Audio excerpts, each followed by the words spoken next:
Cornelius Jefferson has personally been very meaningful in my life. When I decided to stop waiting for the world to come to me and to take the theater work that I've been laboring with for over a decade and just produce it, he was one of the first people that I auditioned. The moment I met him, I was like, this guy is not just a great actor, but he's going to be a great friend. So since then, I've been able to see his spirit and his impact on his other. He has a powerful spiritual life, a wonderful family, as well as his creative life. If you're listening to my voice, you're in store for a treat. Buckle down, get ready for Cornelius. He's going to be someone that's going to impact you with his words far beyond this podcast. I ask for you all to take mental and physical notes because this will help you and help every single one of us. So buckle in and listen to this podcast with Cornelius Jefferson. Hello, everyone. This is the Rising Tides Charity Podcast. I am so excited today to be talking to one of my friends. I would call him family. He is a phenomenal actor. I know I was listening to some of the previous podcasts, and I tend to use the word phenomenal a lot. So for those of you, that's my catchphrase. But I've seen him do all kinds of work on stage and in other places. He actually is so great that I think he will be taking that foray into teaching at some point. He also, in our production, he played Timothy Barrington, the nemesis anti-hero inside of Superloser. He was so great. He got so many accolades and feedback from it. So I am so excited to have Cornelius Jefferson, my family, on the phone. Thank you so much for having me. I'm excited to be here and to be a part of this, and thank you for this opportunity.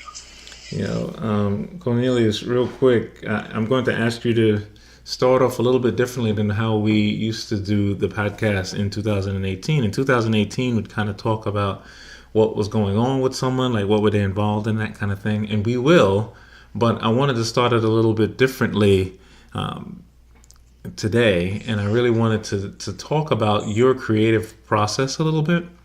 Like, what environments do you use in order for you to think about your creativity? Is it an environment? Is it a tool? Is it a moment? Is it a space? How do you get yourself ready to be creative, or do you just jump in? Tell us a little bit about that.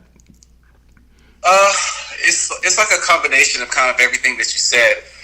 When I am going towards something or trying to be creative in creating in a character, creating an idea, creating an event, I first like to kind of get to myself, get to a space that's clear, that's open. So I'll need like a clean room, can't be in somewhere junky. So I need somewhere clear and clean where I can process and think from a clean slate. Because I kind of feel like how my environment is how my mind will be. So if my environment is messy, then my mind will be messy. So I like to be in those type of places when I'm getting ready to create. And when it comes to creating a character, I like to really dissect the script and really dissect that person and think about their background, their history, where they're from, and how do I relate to that? Is there any part of them that is in my life? Am I this person in any way? And especially when you're playing a character like Timothy, who is supposed to be the one that no one likes, you have to find what is likable about that kind of character and connect to them so that you can, in a sense, fall in love with them. When I'm creating, as far as ideas, events, it's the same sort of process so that I can be unclouded in a sense. Wow, that's great what you said, especially the way you kicked it off with the decluttering approach, or the clean environment. I wish I could say I'm a master at that myself, but I'm just not. It's like an ongoing process, right? Where you've got to constantly be looking at, what things around you are making you effective or making you creative, and what things are inhibiting you from being creative. I Right. remember. I remember when I used to have a office that I would go to. People would make fun of me because they would come to my office and they would like leave a piece of paper on there, and they would like they'd have some report, and it would be like no pieces of paper on my desk ever, because I didn't want, Right. if I'm having a conversation with you, I don't want a piece of paper to be the thing that I'm thinking about when I'm talking to you. I want to be talking to you. And they would make fun of me, like, how can you have a desk that's got nothing on it? I was just like, well, that does make You know, sense. So it helps you. It helps your creative mind. You have to do what works for you. That's Some right. people can work in those kind of environments, but I just know for myself, when I'm in a place that's cluttered, my mind is like that. I can't focus. I can't think. I can't birth anything in a crowded place. Yeah, you're right. I've even taken that to another level, and maybe you have some thoughts on this as well. I've also taken this to like the digital realm, where I don't have as many apps as I used to, like on my phone. I've turned off notifications, for example, for everything except for a few key apps like WhatsApp or messages and phone. That's it. So I get no social media notifications ever about anything. But I do have social media, as anyone who's listened to this podcast know, and I'm very immersed into it. I just kind of I take the moment to kind of go to social media versus it coming to me. So I should say, hey, here's my half an hour when I'm going to be on Instagram or something like that. What are your thoughts on that? Yeah, I definitely relate to that, because if you go through my phone right now, you'll even see where I keep my home page clear. I have folders where like apps go together. If you go to my email, I won't have more than 20 emails in there at a time, because I have folders on the side that I have to move things to. Because even when I'm going back to recall something, I know where to find it. But if it's cluttered, then I can't find what I'm looking for. So I take the same approach digitally in my life that I do when it comes to my mind. It's interesting because I've heard of this term recently called inbox infinity, and that term means that people will keep things in their email box forever, and they won't they won't ever move it. Just when I heard that, I tell you, I'm not kidding. When I heard the thought of that, I had like a knot in my stomach when I heard that concept. I was like, what? I totally could not function. Even if you I just throw the whole email away. Yes, that's cool. So I mentioned earlier about your great skill at acting, and I always tell you, when you get that EGOT award, to remember the little people that were around when you first started. So I really appreciate I'll remember the big people. You're a big person. So tell us a little bit about the Atlanta creative scene. We've known each other for at least half a decade, if not more. But from your perspective, what's going on in the Atlanta creative scene, whether it's theater or other things that you see? Well, it's so much. There's so many creative people here in Atlanta. I recently went to an event. I have a friend that she opened her own fashion studio where she's designing her own clothes. Wow. And when she had the pop-up for her store, she invited a lot of different creators, and I got to really mingle and meet a lot of people. There's musicians, there are singers, there are rappers, there are people that paint, people that draw, people that design. I met a gentleman who makes his own tailor-made suits, and he only wears clothes that he makes, and it's amazing stuff. I met stylists. It's so many creatives here in Atlanta.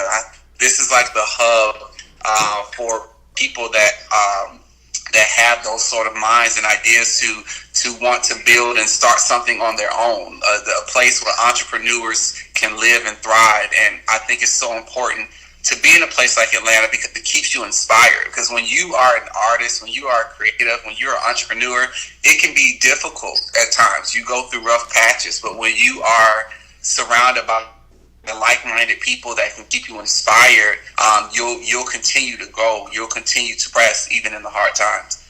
Wow, that's great. So when you think about what you said there about the hard times, what are some of your thoughts on how would Atlanta, how does it rival? How could it become as, when you think about other places, when you think about like New York or LA, New York's got a great theater scene, right? And LA's obviously got a great film scene. What do you think about the ways that we are, how do we stack up today? And then what are some of the ways that we probably could even get to the next level? What are some of your thoughts on that? Well, I think in 2019, Atlanta definitely rivals places like LA when it comes to the film and television industry. You have a lot of the directors coming to this place to shoot their movies, to shoot their television shows. Black Panther was one of the biggest movies last year, and they shot some of those scenes primarily here in Atlanta. Mm-hmm. And so it's right here where a lot of that business is beginning to happen.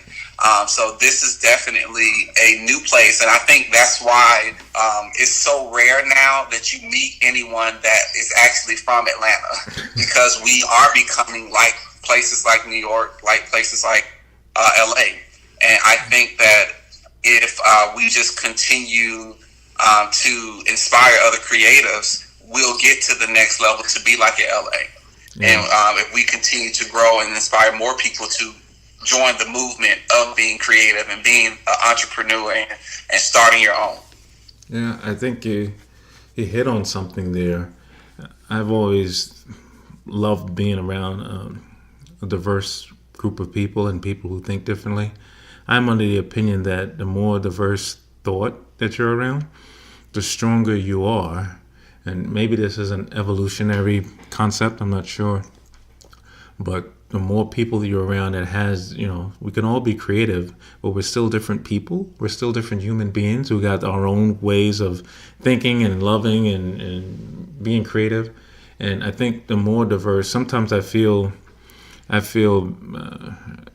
little bad for those people who live in a society or wherever that might be in the world where it's just like myopic, where it's just me and just 8 people who are just like me, as opposed to a place like Atlanta and where I grew up in New York, where is every single human being that's on the planet Earth is around here somewhere. So it definitely. And honestly speaking, that is what helps you to be creative. It's kind of hard to be creative when you're around the same thing all the time. If you're a box and you're around other boxes, it's hard to envision what a circle is like. It's hard to envision what a triangle is like. But when you're around many different shapes, many different colors, many different ideas, it helps to spark that creativity in you and gives you something to continue to pull from all the time. Yeah, you're right. I love the fact that you can go to a play about one genre that's been written by one group of people today, and then tomorrow you can go to another play, for example, that has another group of people that you've never been exposed to. I just, it's just to me that sounds like such a human desire or a human goal is to be around different things and to bring things in, and that includes not just like theater, but includes things like music and films and so forth. I'll watch a black and white film made from Italy in a minute because I just love to take in different creative stuff that's all over the place. Right. So Cornelius, when you think about those who you've obviously got this great roadmap, and you're going to do so many amazing things here over the next short period of time. You're already like a household name in many, many spots. Who are some of the people that you've looked up to or that's helped you along the way in regards to your own creativity and your own path? intimately in my life, one of my biggest inspirations definitely has been my mother. My mother, she is a hairstylist, and in my family, where people did more traditional jobs, as far as doctor, nurse, things of that nature, she was one of the first to step out and do something different and do something that was creative, and she followed her dreams and her passions despite what people thought or felt. And now she's a salon owner, a business owner herself. And she definitely inspired me as a young boy to follow my dreams and to follow what I innately feel inside of me that I'm created to do, and what I was created to make a difference in this world with. So I pursued that, and then along the way, meeting other, as you say, creatives. I have a friend. His name is Jeremiah Roberts, who owns a company called Fashion Mister, where he styles. He started off styling his friends, and now he styles celebrities. He continued to grow and continued to push himself until he got to that point. Meeting people like yourself, you definitely inspired me in writing your own piece, and then funding your piece and pushing your piece and believing in your piece and not letting obstacles stop you from putting Super Loser out there. Those people like you and Jeremiah and my mother are the people that definitely inspire me and push me and keep that fire underneath me. Oh, thank you so much. I tell you, when you said Jeremiah's name, I swore I know Jeremiah from somewhere. I'm gonna have to look him up. I'm sure you do. Yeah, I'm sure you do. Fashion Mister is the name of his company. He's a stylist, and he styles celebrities. Shay Johnson, who's on Love and Hip Hop Miami, he styled her. So look him up. Well, you can tell what kind of TV I watch, because as soon as you said Shay Johnson, I immediately knew who you were talking about.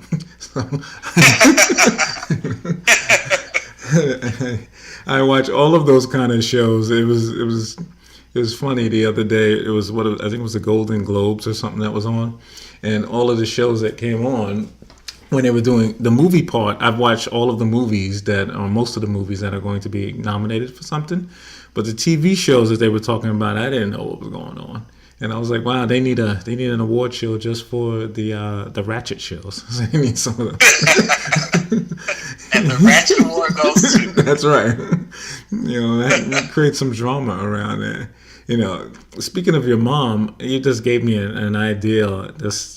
I've seen some of her hairstylings on Instagram, and they are so unbelievably intricate and amazing. One of the things I think and I think we've shared this a lot with the charity's goal, is that it's about people being creative no matter what they do. And her artwork, maybe I'm using that term a certain way, but it's like artwork when I see those pictures.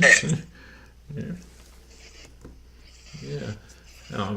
I may invite her to the podcast. I think that might be a good idea, because I think that'd be cool to talk to her.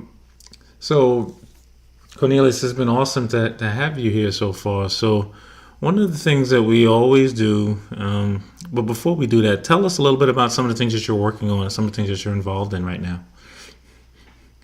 Well, right now, I am currently in a show that I'm sure many people have heard of. It's A Raisin in the Sun. Wow. I'll be playing Walter Lee. It will go up in May, so please look for it. It'll be at the Barefoot Playhouse Theater in Alpharetta, Georgia. So I'm super excited about this production. We just had a reading last weekend, and I got to meet the cast. It's an extremely talented cast. I feel like I have to, work on my craft after meeting these people, because they are really amazing, and I'm really excited to work alongside these creators and these actors. I also am working on starting my own company because I want to give back to the community, and when we talk about inspiring other creators and making Atlanta that next LA. I want to give back and have my own acting classes and be able to inspire other people to follow their dreams. People that thought that maybe they couldn't do it, or that they don't know where to get started. I want to help those kind of people to give them a kickstart. Wow. That is great. Well, I will definitely be in the house for Raising in the Sun. Anywhere you are, I'm going to be there. So you said May, right? Is when it's going to be? Yes, sir. Yes, sir. Scheduled for towards the end of May. That is great. So everyone that's out there, please check out Cornelius. It's going to be amazing. Just him alone, I know is going to be great. What was the other one that I went to see last year that you were in? What was that? It was Joe Turner's Come and Gone. Oh yeah, that was really, really cool. I was so. It's by August Wolf. Yeah, I was so excited about that. That was great.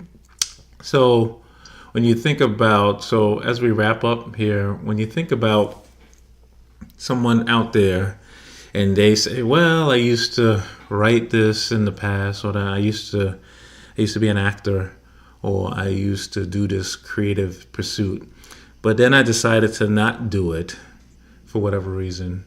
The world got in the way, or I've always wanted to. What's one big piece of advice you can give someone who's thinking about their creativity and getting started or reigniting it? The biggest advice I can give anybody is one word, and that's jump. If you've ever been on any sort of roller coaster or any sort of theme park ride or bungee jumping, it's always scariest right before that fall. And when you are trying to be creative, it can be terrifying. It can be scary because you won't know where you're going to step. You can't see the path clearly. You won't know how it's going to work out. You'll have all these doubts and insecurities, but you have to push those things aside and just jump and go for it. And if this is a passion that you desire, as long as you keep hitting at this rock, it'll eventually break. As long as you keep chiseling away, it'll eventually fall apart, and you'll get to your goal. You'll get to the goal that you're trying to strike to. You get to that job, you get to that play, you'll get to that business, that building, whatever you're trying to go for. But the first thing you have to do is just jump. You can't think about it. You can't try to plan it, because the more planning you try to do to wait, you'll never get there. So, people all say, I'll do it when I have this, or I'll do it when I have that, or I'll do it when this is together, or I'll do it when the kids grow up, or you'll never make it. So you just have to jump, because there's always going to be something that's going to try to stop you and discourage you from following your dreams. But if you just jump, everything will eventually fall into place.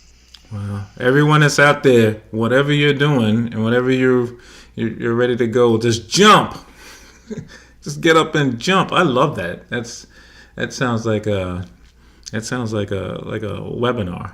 Let's just get up and jump. That's great, Cornelius. That's fantastic. I think I said this with someone else on one of our previous podcasts that had a term that I remembered like that, where I said the next 10 people I'm going to talk to, I'm going to tell them to do what that person was saying. But I think I'm going to do it with what you just said too. Next 10 creatives, I talk to them and say, what's going on with you? You got to go jump. You just gotta get out there. You just gotta jump, because you're right. And there's an example even of myself, who always been creative throughout my life. And once I got to a certain point, I said, I just can't wait. I just can't wait for someone to say, you know what? Now you're good enough. Now you can be accepted. I had to at some point jump. And the way we met was sort of my leap of jump. I said, I'm going to have an audition for a play, not knowing all of the things I needed to do at the time in order to make it happen. But I said, I'm just going to go ahead and do it. And we had this amazing turnout, and you were one of the people that came in and did such an amazing job. Because if you don't jump to what you're sharing, you won't get to know people who can help you succeed in life as well. You know, Exactly. that's the goal of the rising tides, is that, and that's where we kind of got our name, is that the more people that you interact with as you're trying to go on this journey, the more not only you are helping yourself get to where you need to be, but there's a decent likelihood that you can help them get to where they need to be at the same time. That's the key thing. As opposed to, I get it and you don't get it. No, let's just do it together. So it's been great having you, Cornelius. Any parting words for the audience here? I'm going to, before you do the parting words, how can people contact you if they need to contact you?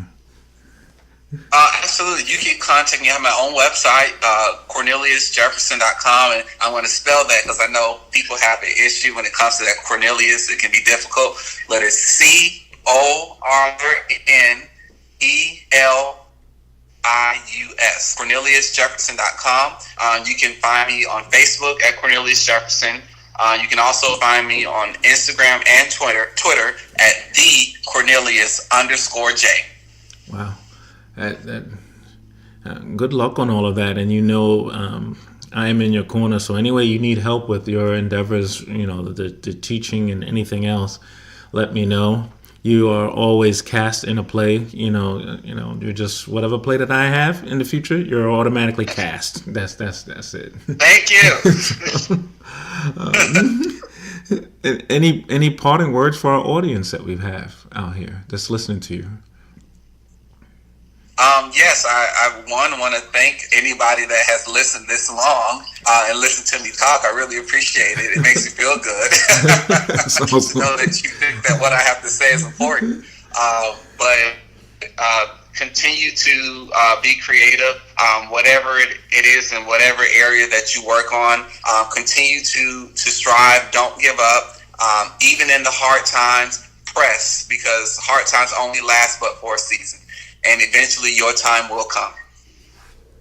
That is great. So everyone that's listening to our voice out there, we hope you have been able to take at least one tidbit from our conversation today that'll inspire you, or you can share this with other people. Please, when you see this, you may see this on Facebook. Please feel free to share it with your audience or to anyone else you would like to. We're also on Podbean, and you may also be listening to us on iTunes. So if you are listening to us in any one of those places, feel free to subscribe and to make some comments. We would love your comments. Comments only help us grow. If you have any suggestions about people, we've got a great slate of people that are in the queue for us to have this podcast with, but we're always growing. I make this joke every single podcast that we can conceivably have a podcast every single day, because there's so many amazing people in our city that we can talk to. And we also have some podcasts upcoming that are actually moving outside of Atlanta. We've got some people that are from different parts of the country. So as we continue to grow and support other people, please feel free to be part of our journey. So thanks again, Cornelius. It's been awesome and wonderful to have you as always. Thank you for joining us today on the Rising Tide.